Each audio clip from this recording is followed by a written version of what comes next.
출애굽기 3장 13절부터 15절까지 말씀 제가 봉독하도록 하겠습니다.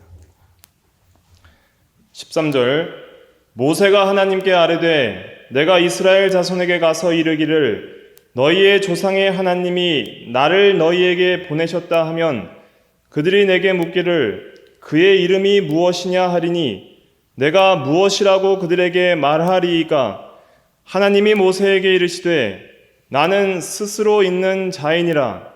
또 이르시되 너는 이스라엘 자손에게 이같이 이르기를 스스로 있는 자가 나를 너희에게 보내셨다 하라.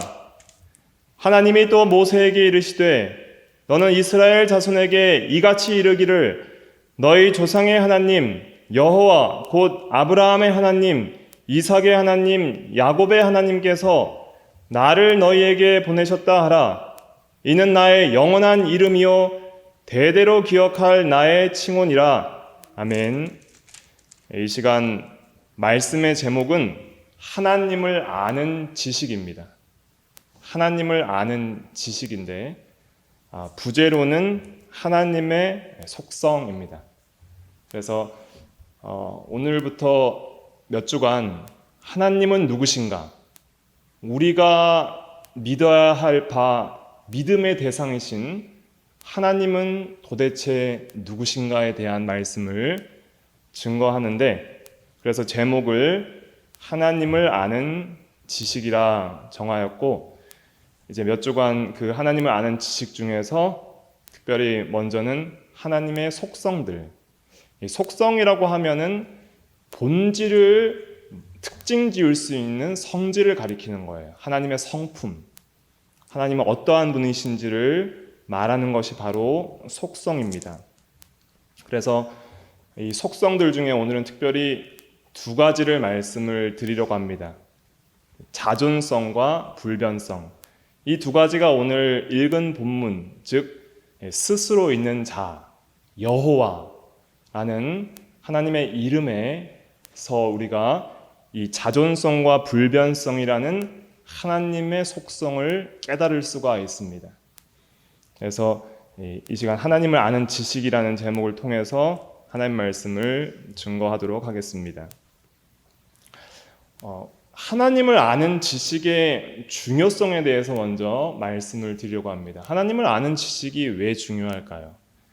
호세아 4장 1절부터 보면은 하나님께서 이스라엘 백성들을 책망하실 때 이 백성은 하나님을 아는 지식도 없고 그랬습니다. 그러시면서 4장 6절에는 내 백성이 지식이 없으므로 망하는도다. 내가 지식을 버렸으니 나도 너를 버린다 그랬습니다. 그래서 우리가 하나님을 아는 지식은 인간에게 있어서 가장 중요한 지식입니다. 그 지식이 없으면 망한다는 거예요. 그리고 하나님을 아는 지식을 버린다는 것은 무슨 말이냐면 즉 하나님을 버린다는 뜻이 됩니다. 그래서 하나님을 아는 지식을 버리는 백성들을 하나님께서도 버리시겠다 그랬습니다.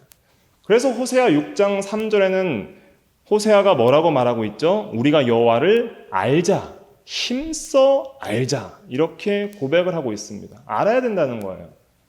그런데 우리가 하나님을 얼마나 아나요? 여러분들은 하나님을 얼마나 아십니까? 하나님이 누구십니까? 라고 누군가 물어본다면 여러분들은 어떻게 대답하실 것입니까? 여러분들이 만난 하나님, 내가 알고 있는 하나님, 그분은 도대체 누구십니까? 거기에 대한 우리는 근원적인 질문들을 잘 해보지 않았던 것 같아요. 저도 그랬고 또 많은 성도들이 그런 것 같습니다. 깊이 하나님을 연구하고 하나님의 속성에 대해서만 깊이 알아가는 목회자들도 많지 않은 것 같습니다. 그래서 우리는 하나님을 아는 지식이 우리가 가져야 될 지식 중에 사실은 가장 중요한 지식이라는 것을 알아야 됩니다. 그럼 그 지식을 아는 것이 왜 중요하냐면 첫째로는 하나님을 아는 지식이 인생의 진정한 행복이기 때문입니다. 여러분들 행복하고 싶으시죠? 하나님을 알아야 됩니다. 하나님을 알지 못하면 진정한 행복이 뭔지를 알 수가 없는 거예요. 왜냐하면 인간은 피조물입니다. 그래서 인간은 인간답게 살아야지 행복한 거예요. 피조물의 존재의 목적에 맞게 살아야지, 존재 목적에 맞지 않게 사는 것은 불행입니다. 근데 그 존재 목적이 바로 하나님을 영화롭게 하고 그분과 교제하면서 그를 영원토록 즐거워하는 것이라면, 하나님이 누구신지를 알아야 영화롭게 하고 하나님이 누구신지를 알아야 그분과 교제하고 그분을 즐거워할 수 있을 텐데, 하나님을 모르니까 인생의 목적대로 살 수도 없고, 그러니까 인간답게 살 수도 없고, 그러니까 불행한 것입니다. 그것이 인류의 타락으로 인해서 모든 인간들에게 들어온 불행이었죠. 그리고 우리가 하나님을 믿는다고 고백합니다. 그리고 매주 하나님을 예배합니다. 그런데 하나님을 몰라요. 그러면 그거는 이방 종교와 다름이 없습니다. 우상 숭배와 다름이 없는 거예요. 참 하나님을 모르면서 하나님을 어떻게 예배할 수 있겠습니까?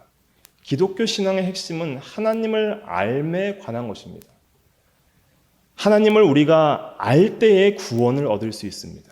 그래서 영생은 유일하신 참 하나님과 그가 보내신 자 예수 그리스도를 아는 것이라 그랬습니다.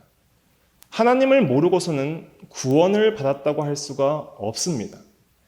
또 구원받은 우리가 매일매일 우리 믿음이 자라나고 신앙이 성숙되기 위해서는 하나님을 더 깊이 알아가야 됩니다. 하나님을 아는 것이 곧 우리의 성화이고 곧 신앙의 성숙이에요. 하나님을 알아야만이 우리 가운데 실제적인 영혼의 변화가 일어나는 것입니다. 왜 우리가 하나님을 순종하지 못하죠? 우리가 거룩하게 살고 싶습니다. 선하게 살고 싶습니다. 그런데 억지로 거룩해야지, 억지로 선을 행해야지 하는데 안 돼요. 왜 안 되죠? 본성적으로 그걸 싫어하니까 안 되는 거예요. 선을 싫어하고 거룩을 싫어하고 하나님을 싫어하는 옛 사람의 부패성이 남아있는데 어떻게 그게 되겠어요? 그러니까 해라 우리가 매주 십계명을 읽으면서 이렇게 살아라 이렇게 살지 말라는 것을 알면서도 그렇게 안 되는 이유가 뭐예요? 억지로 안 되는 거예요. 그것은 본성의 변화가 일어나야만 가능한 것입니다. 우리가 선을 행하지 못하는 이유는 하나님을 사랑하지 않기 때문입니다. 그건 우리가 알고 있는 진리죠. 근데 왜 우리가 하나님을 사랑하지 못하죠? 하나님을 모르기 때문입니다. 하나님을 알면, 하나님을 안다고 말하는 자들은 반드시 하나님을 사랑하게 되어 있습니다. 왜냐하면 하나님을 알면 그 하나님의 영광과 아름다움에 우리의 마음이 사로잡히게 되어 있어요. 반하게 되어 있어요. 완전히 우리 마음을 다 하나님께로 기울어지게끔 하나님께서 그렇게 역사하시는 분입니다. 하나님은 그렇게 영광스러운 분이에요. 그래서 우리가 하나님을 사랑하면 우리는 사랑스러운 사람이 됩니다. 또 우리가 하나님을 사모하고 하나님께 매료되면은 우리의 모든 좋아하는 것이 달라져요. 하나님 중심으로 달라집니다. 그리고 하나님을 알게 되면 하나님을 더 사모하고 하나님을 더 열망하기 시작합니다. 하나님을 더 알아가고 싶어 하게 됩니다. 그래서 하나님을 아는 지식이 결국은 우리의 전 신앙생활에서 가장 중요한 지식이라는 것을 깨달을 수 있는 것이죠. 그러면 하나님을 어떻게 알 수 있을까요? 세 가지로 알 수 있는데, 첫째는 자연으로 알 수 있고, 둘째는 성경으로 알 수 있고, 그리고 셋째는 성령으로 알 수 있습니다. 이 세 가지를 우리가 기억을 해야 됩니다. 그런데 자연 만물을 봐도 하나님을 제대로 알 수 없어요. 왜냐하면 우리는 전적으로 부패하고 타락한 죄인이 되었기 때문입니다. 자연 만물 자체도 타락했어요. 가시와 엉겅퀴를 내고 모든 자연재해가 있고 처음 창조의 영광을 잃어버렸기 때문에 자연도 망가진 상태이고, 더 중요한 건 인간 자체가 망가진 상태예요. 타락해서 부패했기 때문에 자연을 통해서 하나님을 바라볼 수 있는 참된 지식을 다 잃어버렸습니다. 그러니 자연으로만은 하나님을 알 수 없는 거예요.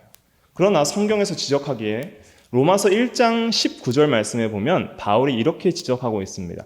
하나님을 알만한 것이 그들 속에 보임이라. 하나님께서 이를 그들에게 보이셨느니라. 창세로부터 그의 보이지 아니하는 것들, 곧 그의 영원하신 능력과 신성이 그가 만드신 만물에 분명히 보여 알려졌나니 그러므로 그들이 핑계하지 못할지니라 그랬습니다. 이 말씀은 무엇이냐면 자연을 좀 생각을 가지고 본다면 하나님이 계시다는 신지식을 가질 수 있다는 거예요. 어떤 어린아이가 최근에 들은 소식인데 5살짜리 아이가 엄마한테 그래요. 지구는 왜 돌아요? 지구는 왜 자전하고 공전해요? 그러니까 그냥 도는 거야 그렇게 했대요.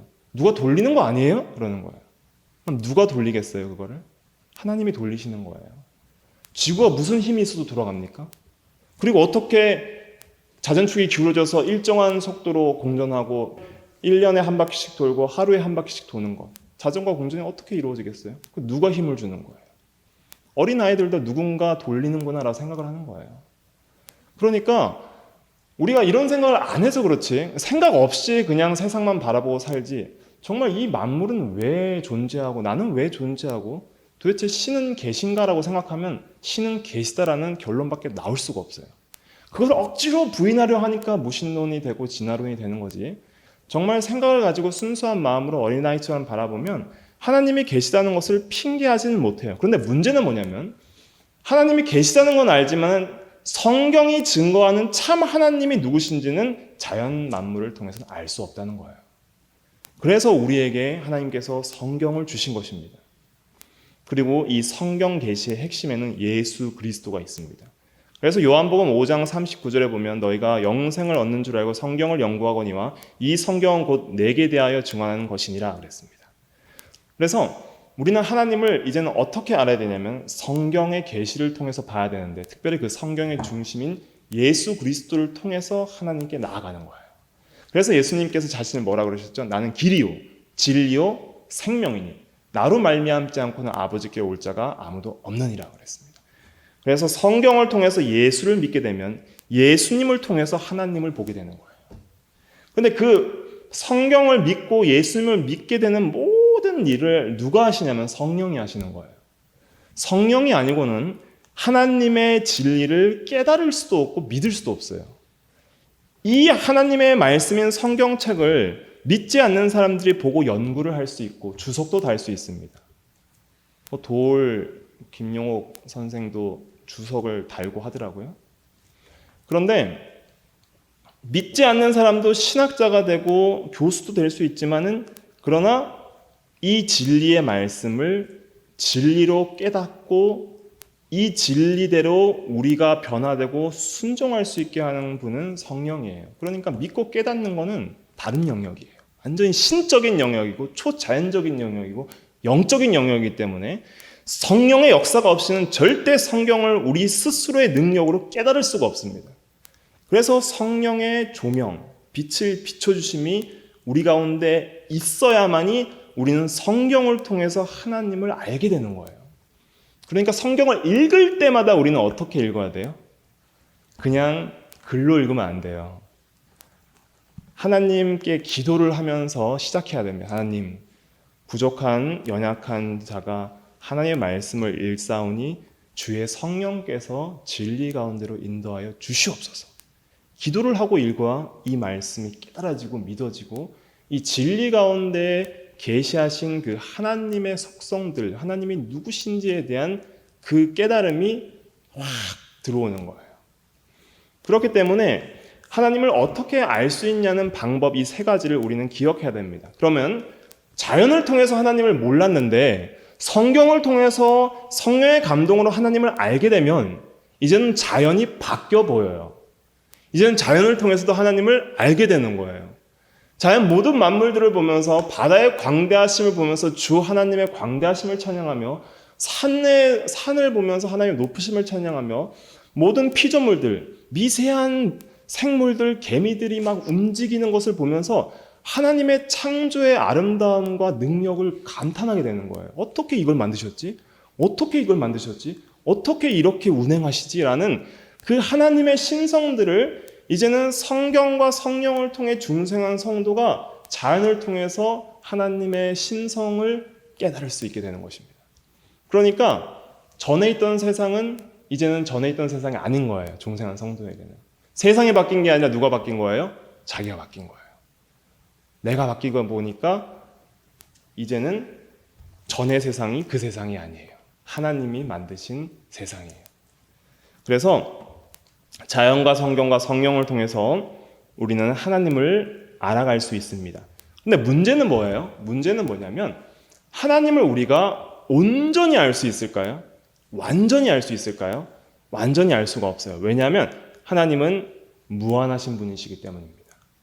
하나님은 위대하신 분이시기 때문입니다. 그래서 우리가 하나님을 알 때에 항상 가져야 될 겸손은 뭐냐면 우리는 유한자고 피조물이다. 하나님은 무한자고 창조주이시다. 그러므로 유한은 무한을 절대 완전히 이해할 수 없다는 겸손한 마음을 가져야 됩니다. 그래서 우리가 하나님을 완전히 알 수 없다는 말은 하나님을 전혀 알 수 없다는 말이 아니에요. 하나님께서 알려주신 만큼만 알 수 있다는 것입니다. 그래서 하나님께서 성경을 통해서 우리 인간이 이 세상에서 구원받아야 될 필요한 모든 진리들을 충분히 알려주셨어요. 그래서 그 성경의 진리 안에서 오직 성경으로 하나님을 성경이 알려주시는 범위까지만 알고 알려주시지 않는 부분까지는 우리가 궁금해야 할 필요도 없고 또 알려고 하는 것도 안 됩니다. 그래서 온전히 알 수 없지만은 그러나 우리가 참되게 하나님이 알려주신 범위 내에서는 알 수 있다는 거예요. 자, 그러면은 하나님을 우리가 온전히 알 수 없다는 이 진리가 우리에게 주는 유익이 뭘까요?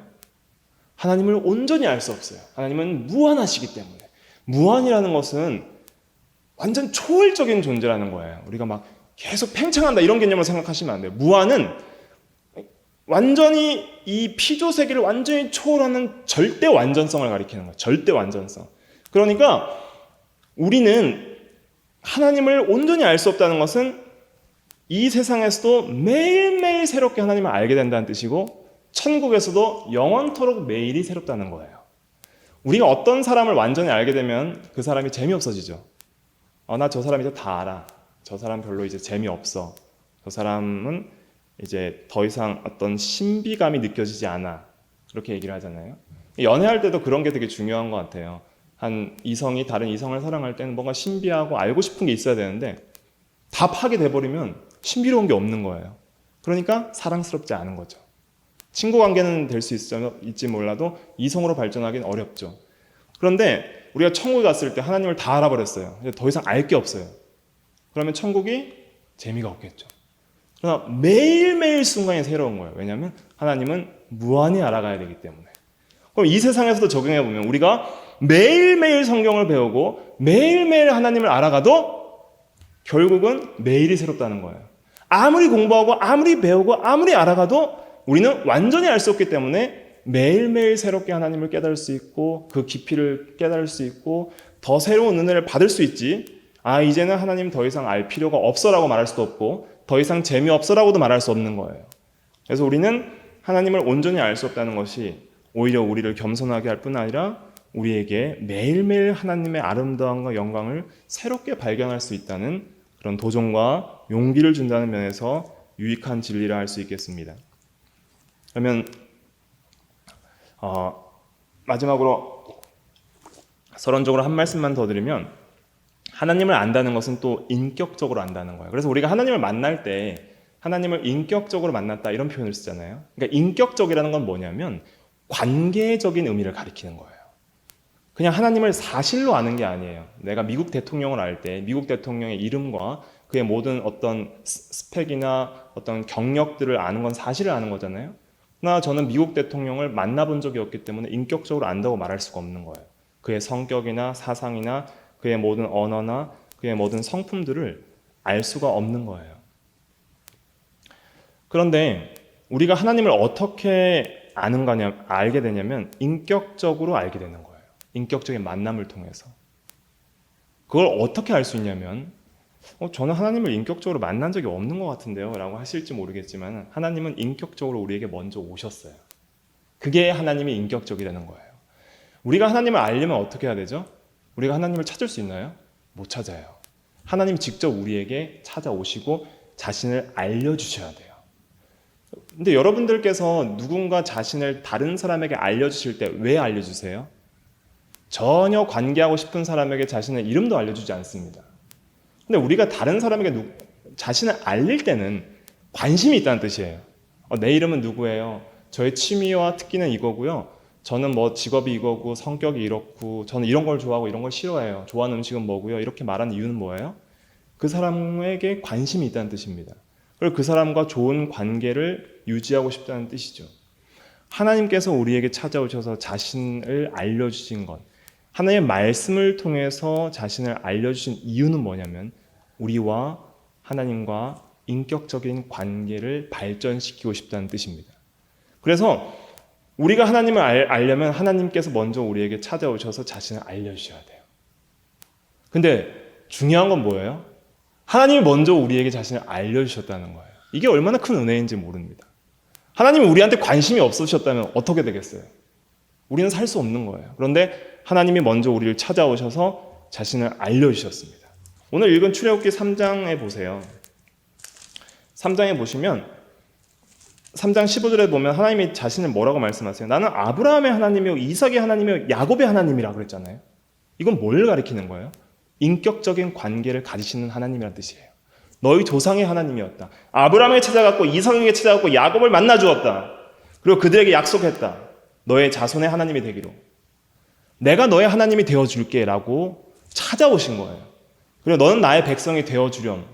그렇게 관계를 갖자고 찾아오신 것입니다. 찾아오셨기 때문에 우리가 하나님을 알게 된 거예요. 우리가 죄를 지어서 하나님을 떠났지만은 죄인에게 예수 그리스도를 통해서 다시 찾아오시는 거예요. 그리고 자신을 알려주시는 거예요. 나를 알기를 힘써라. 그렇게 하시는 것입니다. 그렇기 때문에 우리도 자신을 하나님께 드려야 됩니다. 우리의 마음을 드려야 돼요. 우리가 하나님을 찾기를 힘쓰는 동시에 우리도 자신을 알리고 하나님께 드려야 돼요. 물론 하나님은 우리 모든 것을 아시죠. 우리 마음보다 우리를 더 잘 아시지만 우리도 하나님께 자신을 드리고 하나님을 찾고 하나님을 사모해야 우리가 더욱더 하나님과의 좋은 관계가 발전하고 하나님을 더욱더 알아갈 수 있는 것입니다. 서론을 하느냐고 이제 본문 강해를 들어가야 되는데 이제 본문 말씀을 통해서 우리가 하나님에 대해서 이제 알아보도록 하겠습니다. 자, 하나님을 알려면 먼저 무엇을 알아야 될까요? 우리가 누군가 만나면 뭐부터 물어보죠? 이름입니다. 이름을 알아야지 먼저 그 사람을 안다고 할 수 있는 거예요. 그런데 이름은 누가 지어주나요? 윗사람이 지어줘요? 아랫사람이 지어줘요? 윗사람이 지어줘요. 우리의 이름은 스스로 짓지 않았어요. 할머니나 할아버지나 어머니나 아버지가 지어줬죠. 그래서 하나님보다 높으신 분이 없기 때문에 하나님의 이름을 누가 지어줄 수가 없어요. 감히 사람이 하나님의 이름을 함부로 지어서 부른다면 그것이 바로 하나님을 망령되게 부르는 것입니다. 하나님은 자신의 이름을 물어보는 사람들에게 네가 어찌하여 나의 이름을 묻느냐 나는 기묘자라 이런 말씀을 하셨어요. 그런데 하나님께서 자신의 이름을 본인께서 스스로 알려주신 이름이 있는데 그게 여호와예요. 근데 사실 이 여호와라는 이름이 발음이 정확한 발음은 아닙니다. 한글로 추측한 거예요. 왜냐하면 이스라엘 백성들은 여호와의 이름을 망령되게 부르면 죽임을 받을 줄 알고 하나님의 이름을 함부로 부르길 싫어해서 아예 안 불렀어요. 그렇기 때문에 여호와라는 자음은 남아있는데 그게 어떤 발음인지 아무도 몰라요. 그래서 오늘날 그 발음의 정확한 발음이 이거있을 것이다 추측하던데 그 추측 중에 가장 좀 가능성이 있는 추측은 뭐냐면 야훼라는 이름입니다. 그래서 여호와는 원래 이름이 야훼였지 않았을까 이렇게 추측을 하는데 그래서 영어에서는 여호와라고 안 해요. 그냥 롤드, 주라고 해요. 다. 그냥 여호와라. 우리 한글 성경에만 여호와가 있지 다른 영어 성경에는 전부 주입니다. 주, 로드예요. 그래서 이 여호와라는 이름의 정확한 발음은 우리가 알 수가 없습니다. 그런데 우리가 알 수 있는 것은 하나 있는데 그게 뭐냐면 의미를 알 수 있어요. 그렇기 때문에 여호와라는 이름이 중요한 거예요. 이름의 발음보다 더 중요한 건 뭐냐면 이름의 의미를 아는 거예요. 우리가 어떤 사람의 이름을 지을 때도 의미를 부여하잖아요. 저는 은택인데 은혜택입니다. 그래서 은혜로워라. 또 여호와의 은택 할 때 그 시편의 은택을 따서 지은 이름이에요. 의미가 있잖아요. 여호와라는 것도 의미가 있어요. 하나님께서 자신의 이름을 알려주실 때는 내가 누구인지를 알게 하시려고 이름을 알려주신 거예요. 그래서 여호와의 이름의 뜻이 뭐예요? 오늘 성경에 보면 말씀 한번 읽어보겠습니다. 13절부터 14절 다시 같이 한번 읽어볼게요. 시작. 모세가 하나님께 아뢰되 내가 이스라엘 자손에게 가서 이르기를 너희의 조상의 하나님이 나를 너희에게 보내셨다 하면 그들이 내게 묻기를 그의 이름이 무엇이냐 하리니 내가 무엇이라고 그들에게 말하리이까. 하나님이 모세에게 이르시되 나는 스스로 있는 자이니라. 또 이르시되 너는 이스라엘 자손에게 이같이 이르기를 스스로 있는 자가 나를 너희에게 보내셨다 하라. 아멘. 여호와의 이름의 뜻은 스스로 있는 자라는 뜻입니다. 그래서 15절에 나를 여호와인데 이 이름이 나의 영원한 이름이요 대대로 기억할 나의 칭언이라 그랬습니다. 여호와의 이름의 뜻이 뭐예요? 스스로 있는 자, 이런 뜻입니다. 자, 그럼 여기서 하나님이 누구신지를 알 수 있는 거예요. 하나님은 자존성을 가지신 분입니다. 자존성이 뭐냐면 스스로 자 있을 존 성품성에서 스스로 존재하는 성품이란 뜻이에요. 자존성을 가진다는 것이 무슨 의미일까요? 하나님은 자기 안의 존재의 근거를 가지신다는 거예요. 즉 외부로부터 창조된 분도 아니고 외부로부터 나신 분도 아니고 영원부터 영원까지 스스로 존재하시는 분으로서 자기 안의 존재 근거를 가진다는 거예요. 그런데 인간은 어때요? 인간은 창조된 존재이기 때문에 인간의 존재 근거는 어디에 있어요? 하나님께 있어요. 하나님의 자존성을 안다는 것은 인간의 존재 근거를 안다는 의미도 되는 거예요. 그러니까 하나님을 아는 지식과 인간을 아는 지식은 연결되어 있습니다. 그래서 우리의 모든 존재의 원인과 근거는 누구에게 있어요? 하나님께 있는 거예요. 그러나 하나님은 그 누구로부터 존재의 근거를 받지 않고 스스로 존재하시는 분이십니다. 그래서 이 자존성을 다른 말로는 독립성이라는 표현을 써요. 독립성. 독립성이라는 거 뭐예요? 스스로 서 있다는 것이죠. 독립성이라는 것은 누구도 의존하지 않는다 이런 뜻이에요. 자존성은 존재의 근거가 자신에게 있다는 뜻이고 독립성은 누구도 의존하지 않으신다 이런 의미입니다. 그런데 인간은 어때요? 하나님을 절대 의존해야 될 존재로 만들어진 거예요. 그래서 하나님이 독립성을 가지신다는 것은 하나님 외의 모든 피조물은 절대 하나님을 의존해야 될 존재들이다라는 것을 깨닫게 하시는 거예요. 나는 스스로 있는 자이다라는 것은 나만 스스로 있고 너희들은 그냥 너희들도 스스로 있어도 돼라는 뜻이 아니라 나만 홀로 스스로 있는 분이고 모든 피조물과 인간들은 하나님만을 의존해야 될 자들이다라는 것을 가르쳐 주는 거예요. 그래서 하나님은 이 독립성을 가지시는 분인데 그러면은 우리는 이런 질문을 할 수 있습니다. 스스로 계시고 아무것도 의존하지 않으신다면은 그러면 하나님은 피조물이 없어도 홀로 충분히 영광스러우시고 사랑이시고 부족함이 없으실까요? 하나님은 부족함이 없으신 분이에요. 하나님은 홀로 자기를 충족하실 수 있는 그런 완전히 만족하시는 분입니다. 그래서 하나님은 피조물이 필요가 없으세요, 사실은. 하나님은 창조를 우리 인간을 지으신 것을 필요해서 지은 것이 아니에요. 삼위만 있으니까 너무 외롭다. 우리 인간들도 만들어서 같이 교제하자. 이게 아니에요. 하나님은 성부와 성자와 성령이 온전히 사랑하시고 온전히 만족하시고 서로가 서로에게 온전히 영광을 돌리는 관계입니다.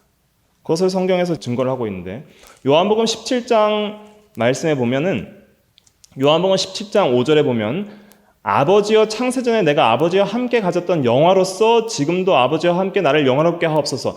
창세전에 모든 세상을 창조하기 전에 예수 그리스도께서는 아버지와 이미 함께 영화를 가졌다고 그랬고 또 요한복음 17장 24절에 보면 아버지께서 창세전부터 나를 사랑하심으로 그랬습니다. 내게 주신 영광을 그랬어요. 그러니까 성부와 성자가 서로 사랑하고 서로 영광을 주고받았기 때문에 우리가 하나님을 영화롭게 안 해도 하나님은 스스로 완전히 영화로우신 분이고 그 영광이 더해지거나 감해질 수 없는 그런 완전하신 분이에요. 그리고 성부와 성자와의 그 사랑의 교제 속에는 성령이 계셔서 성부 하나님께서 성자에게 성령을 한량없이 부어주심으로 요한복음 3장 34절에 보면 하나님이 성령을 한량없이 부어주심으로 성자를 사랑하시고 또 성자에게 모든 생명과 영광을 주시는 그런 완전한 사랑의 교제와 완전한 영광 속에 계시기 때문에 그 영광을 더 확장시키거나 더 증가시키거나 그 영광을 감소시킬 수 없는 하나님은 스스로 계시면서 완전히 만족하시는 하나님입니다. 그렇기 때문에 우리 피조물이 필요가 있어요, 없어요? 그 하나님의 본질 가운데에는 피조물이 하나님을 어떻게 더 더해줄 수 없기 때문에 사실은 하나님은 피조물을 필요로 하는 분이 아니십니다. 그런 의미에서 하나님은 자존성과 독립성을 가지시는 분이에요. 또 한 말씀만 더 드리면은 사도행전 17장 25절에 보면 무엇이 부족한 것처럼 사람의 손으로 섬김을 받으시는 것이 아니다 그랬습니다. 그러니까 우리가 하나님을 영화롭게 한다는 의미는 하나님이 좀 뭐가 부족하니까 뭐 돈도 드리고 또 뭔가 어떤 하나님께 대한 찬양도 드리고 경배도 드리고 예배도 드림을 통해서 하나님이 좀 외롭거나 영광이 부족해서 그 영광을 우리가 뭔가를 좀 더 더할 수 있다는 의미에서 인간이 하나님을 영화롭게 한다 그렇게 이해를 하시면 안 돼요. 우리 인간이 하나님을 영화롭게 한다는 것은 완전하신 하나님의 영광을 그냥 반사하는 거울과 같은 거예요. 거울이 있으면 좀 좋잖아요. 완전히 만족하시는 하나님인데 거울을 보면서 자신의 영광을 보며 기뻐하시는 거예요.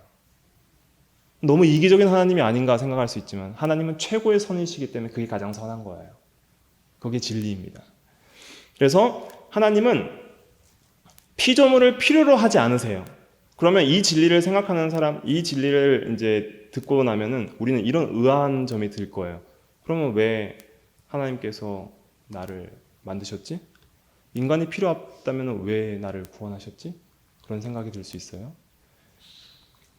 그런데 우리는 하나님 앞에 굉장히 중요한 존재입니다. 굉장히 존귀한 존재예요. 왜냐하면 하나님께서 우리를 중요하고 의미 있는 존재, 존귀한 존재로 그렇게 우리를 여기시기 때문입니다. 하나님이 그렇게 여기신다는 게 가장 중요한 거예요. 쉽게 예를 들면 이래요.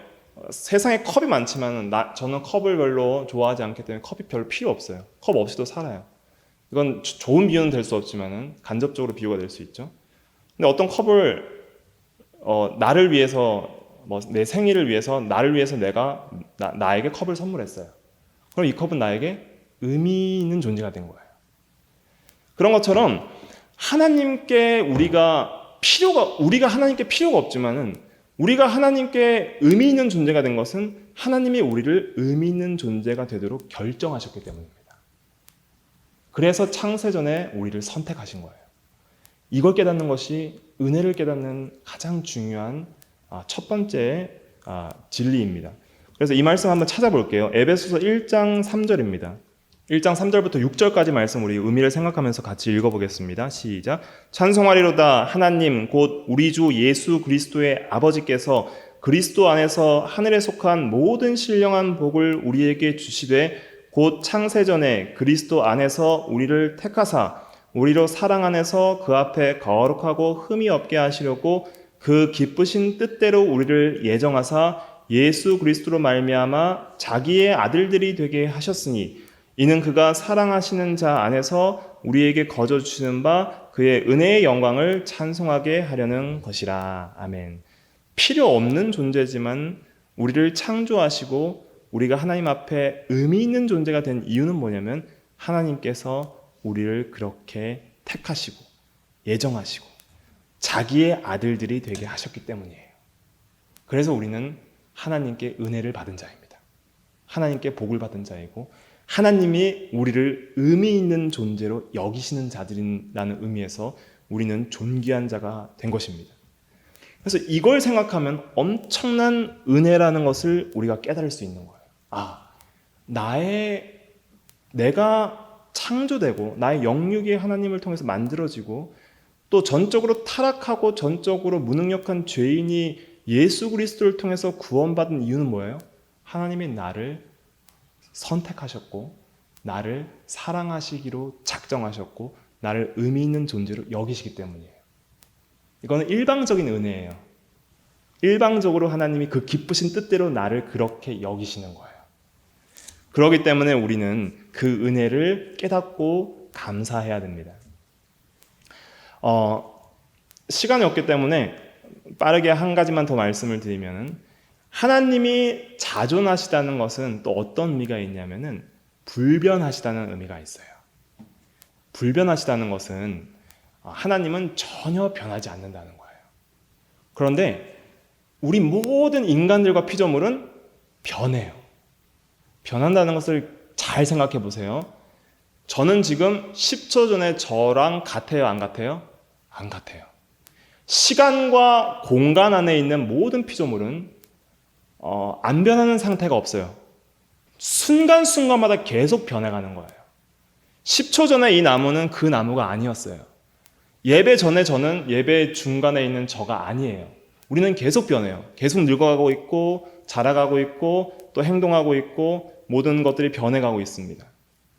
그래서 모든 시공간 안에 있는 피조물은 계속 변해요.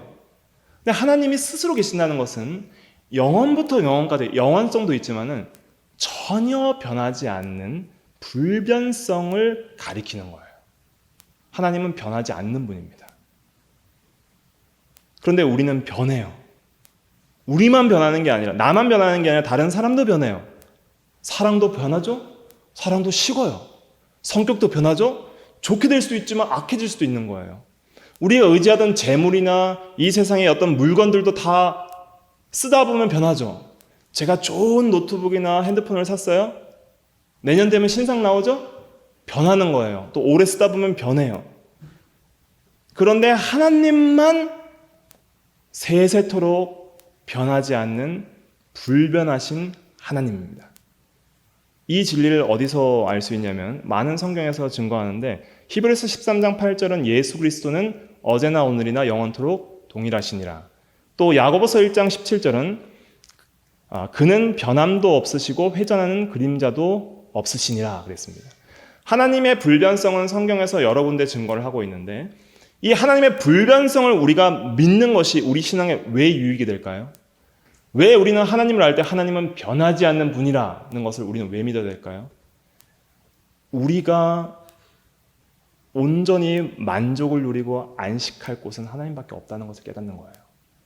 우리가 다른 걸 의지하잖아요. 사람을 의지해요. 재물을 의지해요. 세상에 있는 것을 의지해요. 다 변해요. 변하는 것에 우리는 참된 만족을 얻을 수가 없어요. 근데 하나님을 반석이라고 해요. 반석이 주는 상징적인 의미는 뭐예요? 불변성을 말하는 거예요. 다윗이 여호와는 나의 반석이시요, 시편 18편 31절에 여호와 외에 누가 하나님이며 우리 하나님 외에 누가 반석이냐 이렇게 말한 것은 하나님밖에 피할 곳이 없다는 거예요. 하나님밖에 안식할 곳이 없다는 거예요. 하나님밖에 만족을 누릴 수 있는, 완전한 만족을 줄 수 있는, 완전한 쉼을 줄 수 있는 분은 하나님밖에 없다는 거예요. 그렇기 때문에 우리의 영혼은 하나님 안에서 쉬기 전까지는 절대로 안식할 수 없습니다. 왜냐하면 모든 건 변하기 때문에. 나도 변하고 세상도 변해요. 그러니까 어떤 세상의 것으로도 완전한 만족과 완전한 안식을 얻을 수가 없는 거예요. 우리가 하나님께로 피하고 반석 위에 설 그때에만 변함없는 하나님 안에서 우리는 변함없는 만족을 누릴 수 있는 거예요. 그렇기 때문에 하나님을 아는 것이 중요한 것입니다. 하나님을 그렇기 때문에 의지하는 것이 중요한 것입니다. 우리는 절대 하나님을 의존해야만 살 수 있는 절대 의존적 존재이며 또한 변하는 존재이기 때문에 영원히 변하지 않는 불변의 하나님만을 우리가 의지할 때 하나님 안에서 안식을 할 수 있습니다. 그래서 우리가 이 두 가지 성품, 시간이 없어서 불변성과 자존성에 대해서 다 전하지는 못했는데 다음 주에도 이어서 전하도록 하겠습니다. 오늘 우리가 기억해야 될 것은 하나님은 스스로 계신 분이고 여호와는 스스로 계신다는 의미이고, 그 스스로 계신다는 것은 하나님은 자존성과 독립성을 가지신 분이고 우리가 필요 없지만 만드신 이유는 우리를 의미 있게 여기시기 때문에, 그래서 우리는 존귀한 존재가 되었다는 것이고, 또 하나님만이 스스로 계시기 때문에 우리는 하나님만을 의존해야지 살 수 있는 존재이며, 하나님만이 변하지 않는 분이기 때문에 우리는 하나님 안에서만 완전한 안식과 평안을 누릴 수 있다는 것을 우리는 깨닫고 그 하나님을 더욱 깊이 발견하고 알아가야 됩니다. 진리 안에서. 그리고 쉬지 말고 기도를 하십시오. 기도 가운데 하나님을 인격적으로 만나고 그분을 믿음으로 의지할 수 있는 거예요. 기도 없이는 하나님을 깊이 만날 수가 없는 것입니다.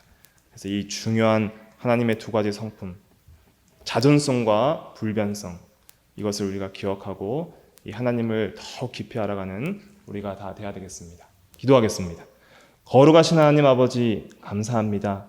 하나님은 스스로 계신 분이요, 자존하시며 독립하시는 분으로서 어떠한 피조물도 필요로 하지 않는 분이시지만은 그분의 영광을 나타내고 반사하기 위하여 모든 창조물과 인간들을 지으시고, 또한 그 인간들을 하나님께서 그 깊으신 뜻대로 예정하사 자기의 아들들이 되게 하시며, 또한 하나님의 영광을 찬송하게 하는 존재로 귀히 여겨주심을 감사합니다. 그 하나님의 뜻 가운데 우리가 구원을 받았고 이제는 하나님의 자녀가 되었사오니, 이제는 하나님의 자녀로서 하나님을 더 깊이 알아가며 하나님께 돌려야 될 합당한 영광을 돌릴 수 있는 저희들이 되게 하여 주시옵소서. 우리는 하나님만을 절대 의존하여 살아갈 수 있는 존재임을 깨닫고 하나님만을 의존하며 하나님만을 순종하게 하시며, 또한 영원히 변하지 않는 하나님만이 우리의 반석이시오, 우리의 안식처이시오, 우리의 만족인 줄 알고 주 안에서만 참된 만족을 누릴 줄 알고 주님만을 깊이 찾고 주님으로 우리가 안식하며 만족할 수 있는 저희들의 신앙이 되게 하여 주시옵소서. 감사하며 주 예수님의 이름으로 기도하옵나이다. 아멘.